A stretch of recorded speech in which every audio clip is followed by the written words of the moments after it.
Let's get real. There's nothing more painful than realizing you were never his priority. You gave your time, your heart, your energy, and in return, you were treated like a backup plan, a convenience, an option. But here's what no one tells you. The moment you stop fighting for someone who doesn't fight for you, you instantly start becoming the prize. Right now, you might be stuck in a cycle of wondering what you did wrong. Should you have texted more? Should you have tried harder? Should you have waited longer? The answer is no. You don't need to do more for someone who didn't see your worth in the first place. This isn't just about making him regret it. This is about reclaiming your energy, your power, your self-respect. And by doing that, you naturally trigger the deepest regret in his mind. But you're not doing it to win him back. You're doing it because you finally understand you were the prize all along. In this video, I'm going to show you the psychological shifts that make him realize what he lost. The silent but powerful moves that flip the dynamic, where he starts chasing you, questioning his choices, and regretting every moment he treated you as an option. But here's the catch. You won't need to play games. You won't need to fake anything. You'll learn how to become unavailable in a way that feels natural, powerful, and completely authentic. By the end of this, you'll not only make him regret it, you'll realize you don't even need him to validate your worth. You are the prize. It's time you start acting like it. Sometimes the hardest thing to accept is that he treated you like an option, simply because you allowed him to. Not because you weren't worthy, not because you weren't beautiful enough, smart enough, or valuable enough, but because, whether you realized it or not, your actions told him you would always be there. You might not have said it out loud, but every time you overextended, every time you forgave without real change, every time you prioritized him over yourself, you unknowingly sent the message, you don't have to choose me. I've already chosen you. The truth is, people don't value what's always available. When something feels guaranteed, it feels replaceable. When someone knows you'll keep showing up no matter how little they invest, they stop putting in effort because they don't feel like they could lose you. That's how men slip into the dangerous habit of treating you like an option. Not because they set out to hurt you, but because they believe they can. Most men aren't consciously saying, I'm going to take her for granted. Instead, it happens gradually. It starts when you text first, when you answer immediately, when you adjust your schedule for him, when you lower your standards just to keep him around. One small compromise at a time, and suddenly you find yourself in a space where you're doing most of the emotional work, while he does the bare minimum. You chase connection, he chases convenience. And here's the cruel part, he may even know you're special. He might know you're a good woman, but as long as you keep giving your best to someone who's giving you their least, he has no reason to value you differently. Men don't respect what they don't fear losing. Deep down, you might have thought that by being loyal, by being patient, by showing him unconditional support, you would eventually earn his full attention. But love is not earned by endurance. It's not earned by waiting for him to wake up. Sometimes the more you tolerate, the less they appreciate. He doesn't see your patience as love. He sees it as permission. And the painful truth is, he treated you like an option because you taught him that you would accept that role. You showed up when he didn't. You stayed when he gave you mixed signals. You forgave him when he barely apologized. And while your heart did this because you cared, his mind took it as a green light to keep you on standby. Some men will breadcrumb you, just enough attention to keep you hoping, but never enough to fully commit. And as long as you keep accepting crumbs, they will never offer the feast. They will never step up when they feel they don't have to. Here's what you need to understand. Men are wired to pursue. They naturally desire what feels exclusive, what feels slightly out of reach. When you're too available, too predictable, you kill the thrill of the chase. You become a fixture in his life, not a priority. You can't inspire respect from a position of emotional desperation. You can't force someone to value you by proving you're willing to wait forever. The man who truly values you won't risk losing you. And the man who's treating you like an option doesn't fear losing you because you haven't given him a reason to. That's the harsh truth. He treated you like an option because you gave him the comfort of always being there. The moment you stop showing up the same way, the moment you reclaim your energy, everything shifts. Suddenly your absence speaks louder than your presence ever did. And that's when regret begins. Emotional detachment isn't about pretending you don't care. It's not about building walls, being cold, or shutting off your heart. It's about learning to protect your peace while still feeling everything fully. When someone treats you like an option, the most powerful response is to detach, not to punish them, but to save yourself. Mastering emotional detachment starts when you stop making their validation your lifeline. So many women fall into the trap of tying their worth to whether he texts back, whether he calls, whether he shows up. You start living in this anxious waiting room, hoping for him to finally see your value. But here's the truth. Every time you emotionally invest in someone who's not investing in you, you abandon yourself a little bit more. Detachment is about pulling your energy back. It's about no longer offering your heart, your time, your attention to someone who hasn't earned it. It's about realizing that loving someone doesn't mean tolerating being treated like a backup plan. You can love deeply, but you must also love wisely. The moment you start to detach, everything changes. You stop over-explaining yourself. You stop waiting for reply. You stop replaying conversations in your head. You stop obsessing over what he's doing, who he's with, or whether he's thinking about you. You start coming home to yourself. Your mind becomes quieter. Your heart becomes lighter. And you start realizing that his attention is not your oxygen. Detachment isn't instant. It's a practice. It's choosing, moment by moment, to put yourself back at the center of your life. It's catching yourself when you're tempted to send that long message. It's resisting the urge to check his social media. It's understanding that your silence can speak volumes. When you stop feeding energy into the connection, you create a gap, a silence that forces him to feel your absence in a way he never did before. You see, when you're emotionally attached to someone who's inconsistent, you start to believe that their crumbs are a feast. You settle for fragments of their attention. But when you detach, you realize you never needed to beg for what should have been freely given. Detachment doesn't make you less loving. It makes you more discerning. It means you start giving your energy to people who reciprocate, who respect, who prioritize. It means you become unavailable to bare minimum behavior. You no longer accept excuses as connection. You stop negotiating your standards just to keep someone who wouldn't lift a finger to keep you.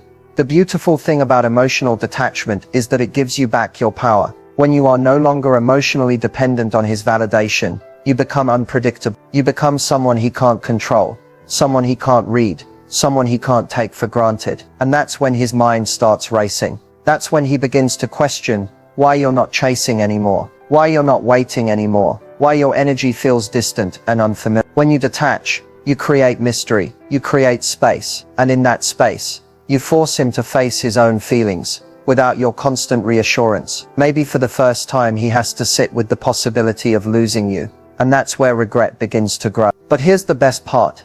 You're no longer detaching to get a reaction. You're detaching because you're finally protecting your peace. You're stepping out of survival mode. You're choosing you.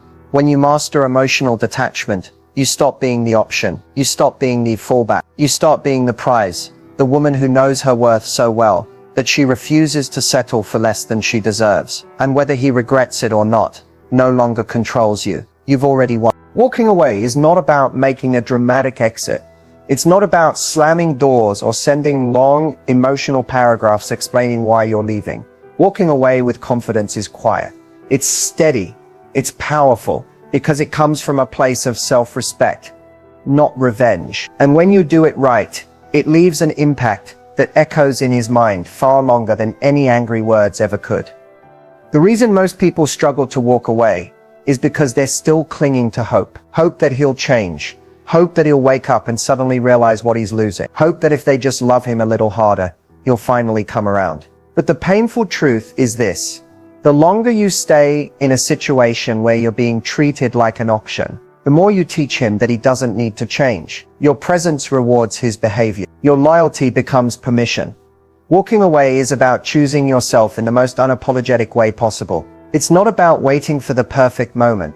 It's about realizing that the longer you wait, the harder it gets to leave. Every extra day you give someone who's not showing up for you is another day you betray your own standards. Confidence doesn't always feel loud when you walk away. Sometimes it feels terrifying. Sometimes your hands shake. Sometimes your heart aches. Confidence is not the absence of fear. It's the decision to move forward even when fear is present. It's trusting that leaving something unhealthy is better than clinging to what's comfortable but damaging.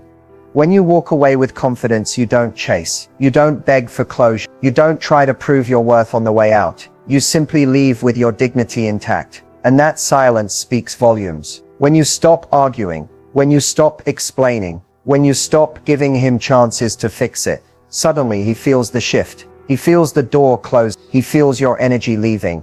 And that's when it hits. See, people don't fully realize what they've lost until they can't feel your energy anymore. As long as you're still emotionally available, as long as you're still responding, still hoping, still checking in, You're still present in his life, even if physically you start to pull away. Real walking away happens when you disconnect emotionally. That's when it stings. That's when regret settles in. Walking away with confidence isn't about punishment. It's about protecting your peace. You no longer wait for someone to choose you when you've already chosen yourself. And ironically, it's in your absence that most people start to understand your value. When you leave with grace, you leave a lasting impression. You're not burning bridges out of anger. You're simply refusing to cross them anymore. You're not creating distance to hurt him. You're creating distance to heal yourself. And sometimes the biggest surprise is that the person who once treated you like an option will start chasing you once you're truly gone. But by then you'll realize you're not walking away to pull him closer. You're walking away because you deserve more. You're walking away because you've outgrown waiting. You've outgrown settling. You've outgrown trying to make someone see what should have been clear from the beginning. Walking away with confidence is the ultimate reset. It shifts the energy. It forces both of you to see the situation for what it really was. And whether he regrets it or not becomes irrelevant, because you're already moving toward a version of yourself that knows she is the prize. And sometimes when you finally walk away, you realize you don't even want him to follow. You're already free. Silence is one of the most underestimated powers you can ever hold in a relationship. When someone treats you like an option, they expect your noise. They expect your reaction, your questions, your endless attempts to fix things. They expect you to explain, to chase, to fill the empty spaces with words that try to hold everything together. But what they never expect is your silence, your distance, your complete emotional withdrawal. The moment you stop explaining yourself is the moment you start commanding respect. When you remove your words, you remove their comfort. Silence creates a vacuum they didn't prepare for. Suddenly they're no longer sure what you're thinking, what you're feeling, or whether you're even still interested. And that's what starts to haunt them. See, when you constantly reach out, when you constantly clarify your feelings, when you make yourself endlessly available, you give them certainty, and certainty breeds complacency. They know you're there, so they stop valuing the connection. But silence feels unfamiliar. It feels like something is slipping away. It forces them to pay attention in ways your words never could.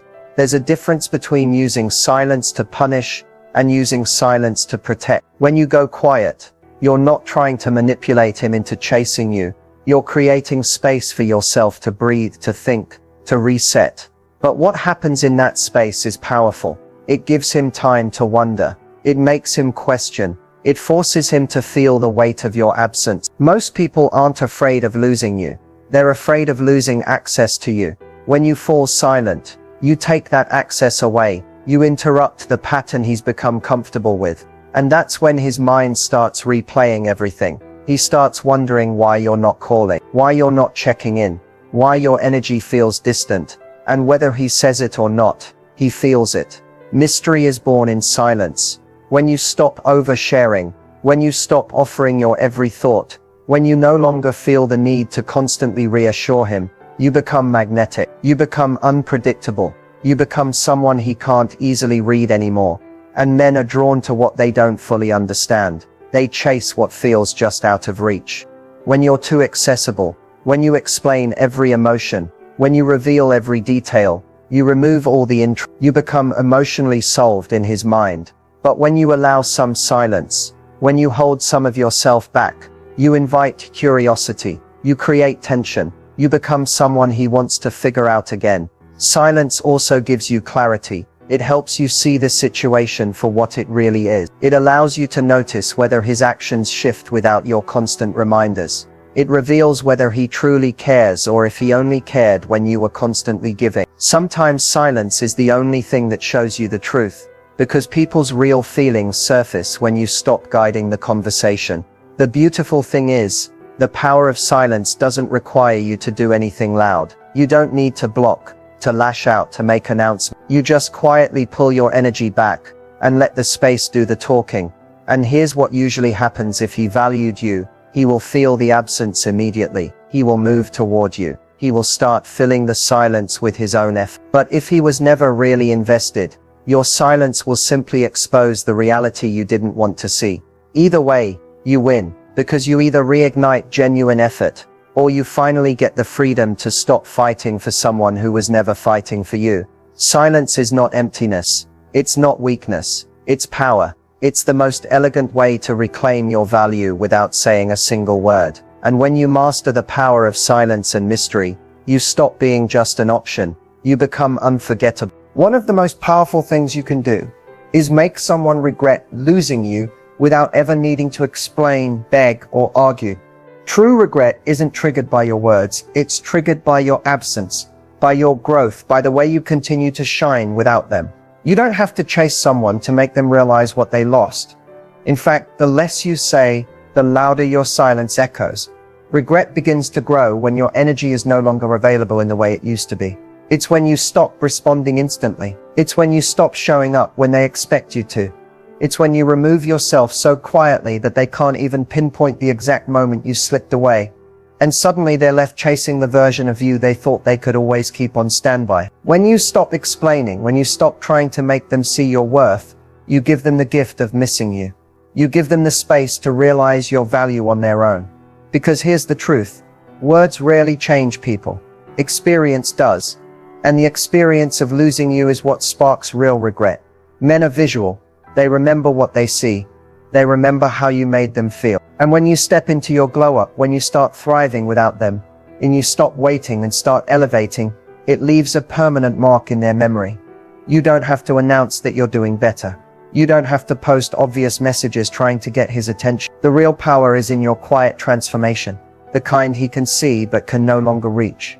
Your silence is not about punishment.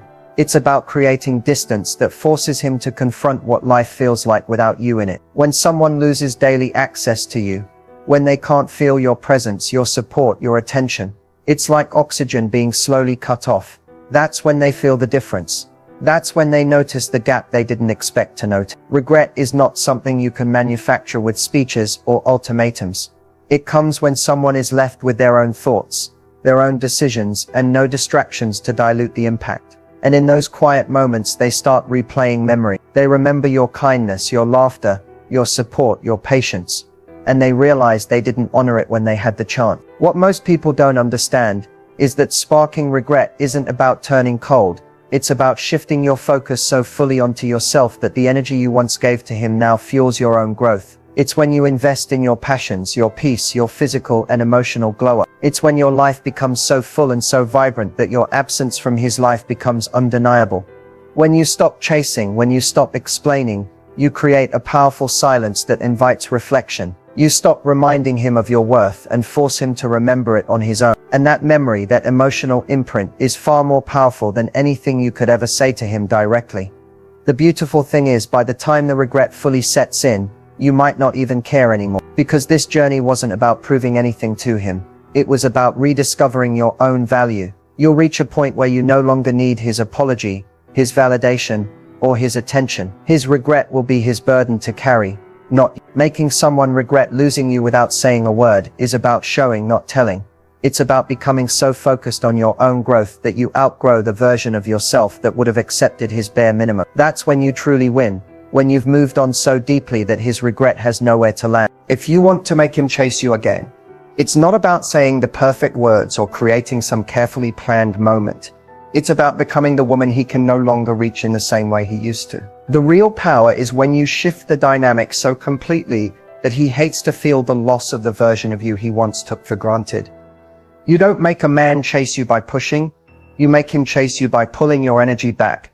Men don't chase what feels guaranteed. They chase what feels valuable, what feels slightly out of reach, what they fear they can't easily replace.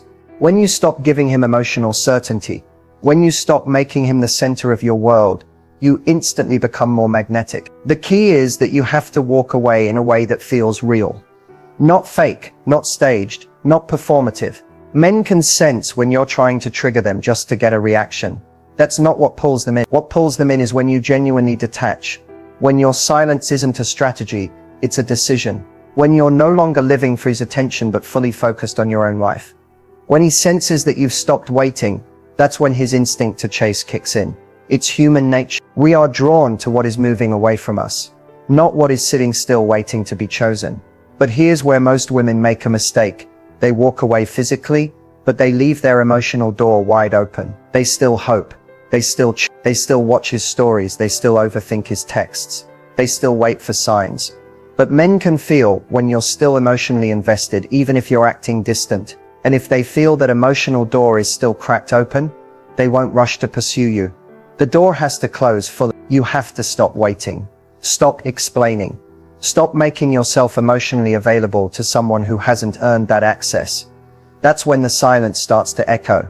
That's when he realizes he can't just walk back in the same way he used to. When you focus on your own glow up, when your energy is redirected toward your passions, your peace, your confidence, you become impossible to ignore. When he sees that you're thriving without him, that you're genuinely happy, that your world is still spinning beautifully without his presence, that's when the chase begins. He starts to wonder why you're no longer reaching out, why you're no longer showing up, why your energy feels distant, calm, untouched. He starts to replay his decisions, questioning whether he made the right choice when he treated you like an option. The weight of that uncertainty pushes him to chase. But here's the secret. You're not doing this to get him back. You're doing this to get yourself back. If he chases, it's a byproduct. If he regrets, it's a bonus. But your goal isn't to trigger him, it's to heal you. When you fully embrace that mindset, you take all the power back. You have to become the woman who doesn't settle, who doesn't wait, who doesn't beg to be chosen. You have to live like you are the prize, because you are the woman who is self-fulfilled, who is emotionally grounded, who isn't desperate for attention. That's the woman men can't resist chasing. When you stop overextending, when you become genuinely scarce, when you stop filling the space he left, that's when he feels your absence in the deepest way. And whether he comes back or not, you'll already be winning because you're finally choosing yourself. That's how you make him chase you again. Not with words, not with games, but with the undeniable pull of a woman who knows her worth and is no longer afraid to walk away.